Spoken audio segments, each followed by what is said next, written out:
Autre découverte pendant ce salon, Alexandra Husband, ça ne s'invente pas.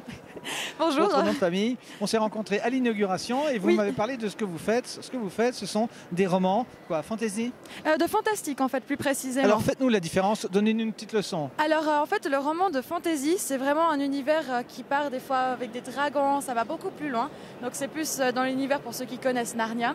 Oui. C'est vraiment de la fantasy, tandis que le fantastique, ça reste un peu plus terre à terre, avec des éléments moyenâgeux. Donc généralement, on se base Pas de sur dragons. un île. Alors moins de dragons justement. Plus d'épées, de sortilèges, exactement, de magie. exactement. Donc là, j'ai des mages, mais ça reste. Alors, ça touche un petit peu à la fantaisie du fait qu'il y ait des mages, mais ça reste quand même dans le fantastique parce qu'ils sont peu présents en soi.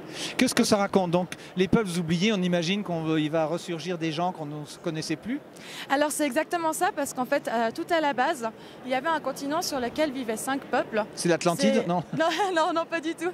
Mais c'est 5 peuples, en fait, des créatures que j'ai inventées. Il faut inventer les noms? Alors j'ai inventé les noms, etc. Et puis en plus de leur apparence, de leur Comment ils sont? Alors philosophie. donnez-nous l'exemple d'un peuple qui s'appelle comment? Alors il y a les Véniens en fait.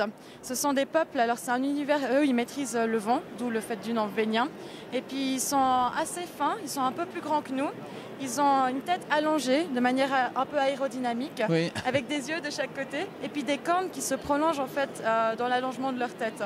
En plus de ça, ils ont 2 membranes le long de leur corps qu'ils peuvent déployer comme ils veulent pour planer s'ils désirent. Faire du surf là. Exactement, oui, je ne sais plus comment ça s'appelle. Oui, les ailes volantes, oui. Ouais, c'est exactement. Petit hommage à Géraldine Fastnart, la championne suisse. D'accord.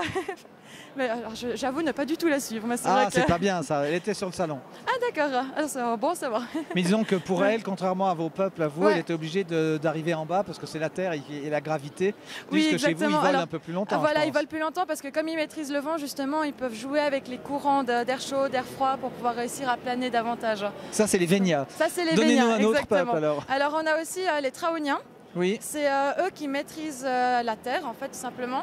Alors, c'est des peuples qui sont un peu plus grands, costauds, qui sont entièrement faits de pierre, dans lesquels ils ont une tête avec plusieurs morceaux de pierre amocelés, dans lesquels on perçoit 2 petits yeux rouges, et puis tout le reste, en fait, qui est noir par rapport au visage, on ne voit vraiment que leurs 2 yeux rouges. Donc, ils sont plus massifs.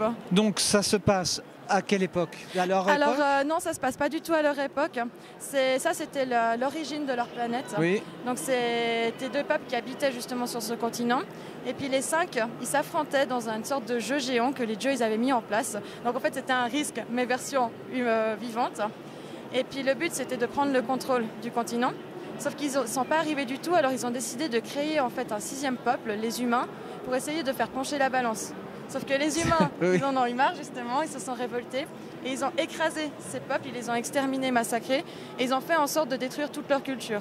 Alors c'est inspiré de choses connues parce qu'on pense à la mythologie grecque. Oui, hein, alors quand il y a les j'adore la dieux. mythologie grecque. Ça fait penser à la mythologie indienne, parce que vous êtes le Ganesh, celui qui raconte l'histoire, l'éléphant qui a la mémoire. C'est une terrienne qui écrit l'histoire. Est-ce que l'auteur apparaît ou c'est raconté Alors, 3e personne? C'est raconté 3e personne, l'auteur n'apparaît pas du tout. Mais par contre, on a un historien qui suit en fait justement et qui essaye de faire redécouvrir cet univers. Tout voilà, simplement. c'est le Ganesh de Oui, votre histoire. exactement. C'est donc un premier tome, il y en aura d'autres? Alors oui, le tome 2, il est déjà en cours d'écriture. Oui. Après, j'aurai techniquement un 3e tome, mais j'ai l'histoire qui est déjà en tête. Donc si mon histoire, elle est finie à la fin du tome 2, je ne vais pas écrire un 3e tome. Ah oui, pour s'ils écrire se un sont tous 3e tome, exterminés comme dans les populations de Star Trek. Alors il y a peut-être une chance que vous soyez distribué en Suisse. Vous savez que le public... En Suisse, je serai distribué, ça c'est sûr, parce que c'est juste que comme il vient de sortir, il faut compter à peu près 1 mois et demi avant qu'il arrive dans les réseaux de diffusion. Rassurez-vous, chez nous, il faut un bon trimestre, le temps qu'on se décide, qu'on le fasse lire et qu'on valide. D'accord. Donc justement, là, il va être sur Diffulivre, en fait, qui est un centre de réseau pour la Suisse en général. Puis bon, dès qu'il y serait, moi, je vais faire le tour des librairies aussi, des petites librairies de chez moi, comme ça. On va saluer Frédéric, qui est le patron de Diffulivre en Suisse. On se connaît bien. Alors, salutations, quoi, du coup, c'est vrai que... Merci beaucoup, bonne fin de salon. Merci, merci à vous. Et puis peut-être à bientôt sur notre catalogue. Oui, merci beaucoup. Au revoir. Au revoir. Bonne journée.